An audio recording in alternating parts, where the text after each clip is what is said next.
Hello people of YouTube, my name is Brad, this is my channel Animate Arts, and this week in 3D metal model news. The big news is the Game of Thrones Iconics models are finally out. We've been talking about them for a while. Last week they were on pre-order, they have finally been shipped and released and are available for sale, if you can find them. There has been some issues, at least with Innova Toys, selling out. Although they, as of 9:20 this morning, they appear to be back in stock with all of their models. As of last night, I was still able to find models, the Iconics Game of Thrones models on places like Amazon and eBay.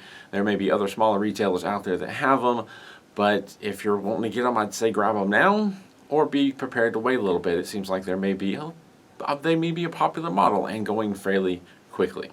And also earlier this week, Metal Earth sent out their April newsletter, which for one thing announced the Game of Thrones models were now available. They also announced the winners of the previous weekly or monthly newsletters Metal Earth Challenge. So congratulations to Shirley Wu and Matthew Jones, who are named in the newsletter, and they've also announced their next Metal Earth Challenge, and that is show us your Metal Earth spirit and receive the gift of models.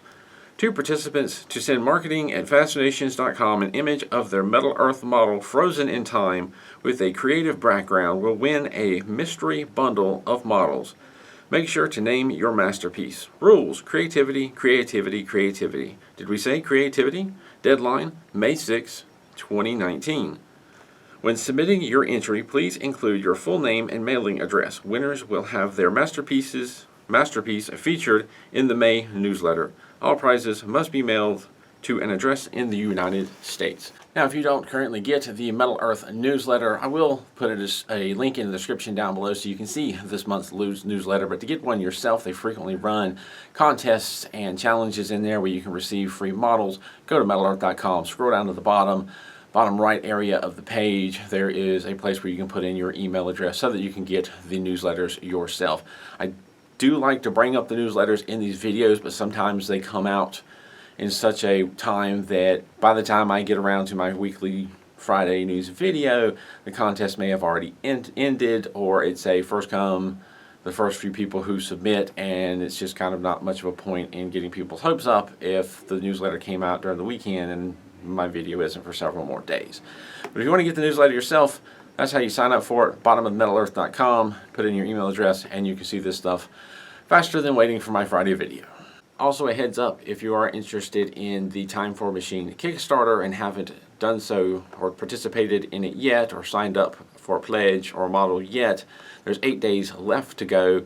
The Kickstarter ends on May 4th, but it's fully funded, so there's no concern whether or not it's going to get funded. It is fully funded, beyond fully funded. They are definitely going to move forward. There were some issues previously mentioned about shipping being a bit expensive. Now, I do ask for forgiveness here. I have never actually participated in a Kickstarter before, and it didn't even occur to me that there would be shipping charges on top of the pledge. I kind of figured that would be included in, and people had informed me that when they went to pledge, there was a rather large shipping cost. By the time I made my last video, I had not pledged myself. I had just looked through what the pledges were.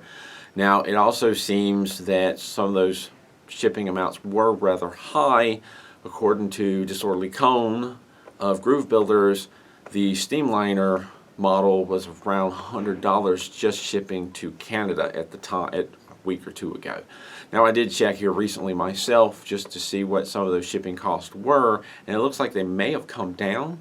There's also a lot of comments on the Kickstarter about the shipping costs, so it looks like maybe initially they didn't directly address them, and now they have, and they've actually ironed out what the shipping is going to be. Like the same Steamliner now to Canada looks like it's about $35. To the US is $25, so it's a lot more reasonable shipping right there. Again, I didn't follow it before, and I apologize for that. I didn't even think that shipping would be separate.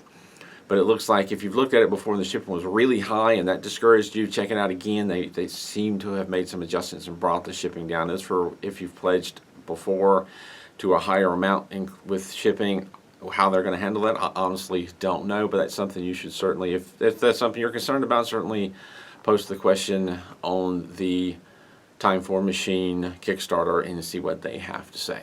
Looking around at my usual sources, there aren't any other models to talk about, anything coming soon or newly released this week. Just the Game of Thrones models are finally available. So I will move forward to my question of the week. And this week's question of the week comes from Mark Squared. He left this question on my Millennium Falcon build, clone model build. He left the comment, "You people know the original ones are made in China, right?" And I thought I would address that here. You're correct. If you look on the back of your Fascinations models, you will notice that somewhere in there, these models are made in China. And I think what this individual is referring to is in that clone, Millennium Falcon clone build, one of the things that I talked about was this particular model was not a Metal Earth branded model. It was a Chinese knockoff or copycat. There's several different phrases tossed around. Originally, the Metal Earth models do come from China, as well as, I believe, the P-School models, the Tenyu models. A lot of these models come from China. And a lot of times, and I've been guilty of saying this, referring to the copycat brands or the clone brands as Chinese brands, when really they are all from China. And I should be clearer than that, and these are some old videos. Now I know a little bit better. What I'm referring to, what I should be saying is with this clone, it is a Chinese knockoff, but basically I should leave the Chinese part out. It is a knockoff, it is a copycat. The thing is, both of these models, both the Metal Earth originals and the clone or copycats, are coming from somewhere in China, but the copycat versions tend to be not made of the same alloys, maybe not made to the same quality as the Metal Earth or P-School or Tenyu models are. Sometimes they are, but sometimes they're not, and you do run that risk when you buy knockoff models, especially if the price difference is big. If it's a $12, $13 Metal Earth model, but you can get it on eBay or AliExpress for $2 or $3, it's probably going to be a clone, a Chinese knockoff, I should just say knockoff or clone, and it's probably going to be made of a different, cheaper alloy, copied instructions, probably black and white, no color, which for some models that can be an issue. It can be a slight hindrance, but not not making it so that you can't build the model. But the metal is going to be softer, it might break easier, it may not be, it's not likely not going to be the same mix of alloys, not as tough, not as sturdy, not as shiny. There's going to be differences. And that's one of the things I refer to when I made some of the older copycat or clone model videos. Saying that this is a Chinese knockoff is not the best way to say that. It is a knockoff, because they all come from China. And I thought I would take this moment, since this question was posed, to clarify what I meant, what I should have said. Honestly, this video series, this YouTube channel, has been a progression of things and has been a learning experience for me. If you go back and look at some older videos, things have changed, and I've learned a lot about how to make videos, and I've learned while I make these videos. This channel started off as a desire to give back and to help others who enjoy these models like I do, to help them build better models and not make the same mistakes that I made, and that's what started this channel, and that's what I've continued to try and build upon, and I've certainly made mistakes along the way, and the things are constantly growing, but I felt that this was a good opportunity to take a moment, step back, and address that. As always, I want to thank my Patreon supporters for continuing to support this channel. Thank you to viewers who send in models for me to build. I do appreciate it. That is also a form of support. Thank you for leaving comments and interacting, another form of support. And thank you for watching. As always, keep on keeping on.